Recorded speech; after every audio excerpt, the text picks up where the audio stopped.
Good morning, Technosphere. It is morning, and I have just read our evil clown's speech from yesterday. I didn't watch it because I refuse to see live footage of that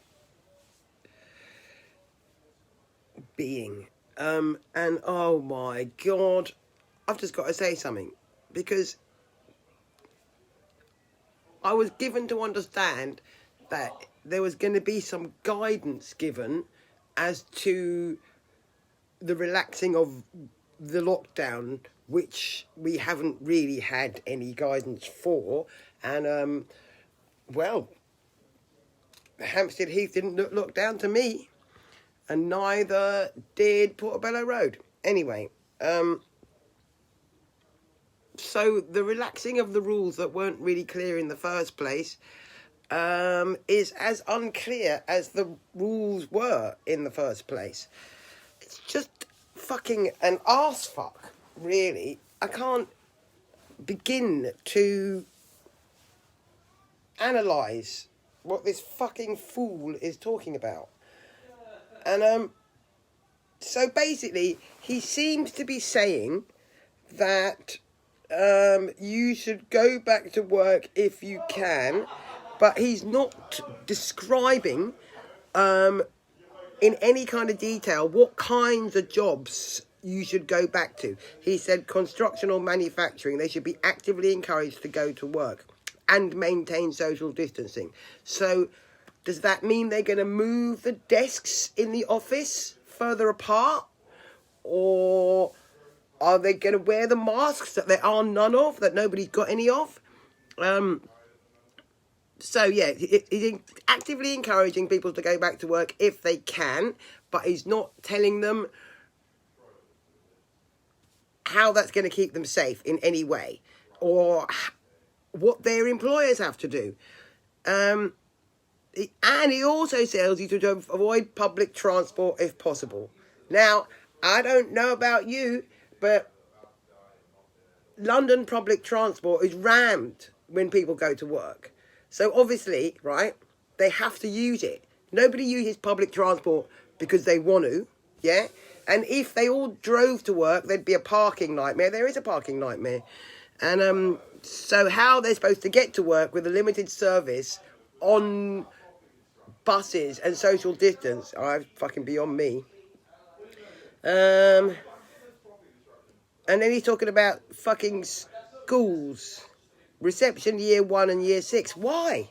What makes you pick those age groups? And there's nothing in here at all about measures being put in place. It's a whole load of ifs and conditionals. I mean, he does say, throughout the next 2 months, we will be driven not by mere hope or economic necessity. It seems to me we've been driven by hope and economic necessity the whole time. Because we certainly haven't been fucking driven by practical responses. I don't know. And then he says, then he says, I am serving notice that it will soon be the time, with transmission significantly lower, to impose quarantine on people coming into this country by air.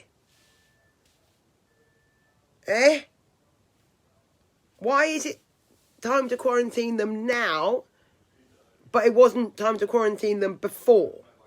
Because, surely the people coming into the country before were just as likely to transmit COVID as they are now. Perhaps that is true, okay?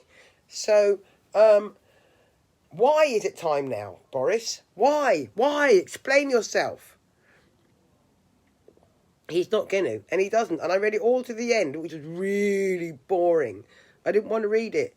And he's going on about coming down the mountain. He goes, look, it's coming down the mountain that is more dangerous. We have a route, we have a plan, and everyone in government has the all-consuming pressure and challenge to save lives, restore livelihoods, and gradually restore the freedom that we need.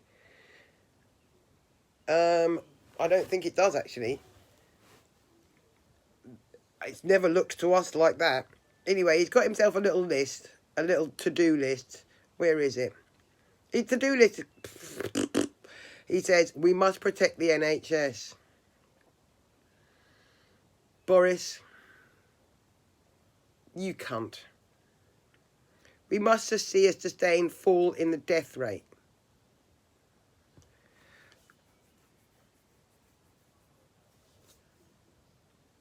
Well, you might have to look after people better then, mightn't you? We must see a sustained and considerable fall in the rate of infection. Which we don't know about because nobody's getting tested and we're not doing tracking. So there's people that are getting it and recovering completely untracked, like me and my entire family. We must sort out our challenges in getting enough PPE to the people who need it. And yes, it's a global problem, but we must fix it. Fuck off, Boris. Fuck off. Just fuck off, okay? The fact that we're even having a PPE conversation at this late stage in the game is just pathetic, and it demonstrates that you're killing people on purpose. And then they don't want their reproduction rate to go up. I don't care. Don't care. So I tried to engage with the mainstream media again, and I failed again. So I'm just gonna have a rethink.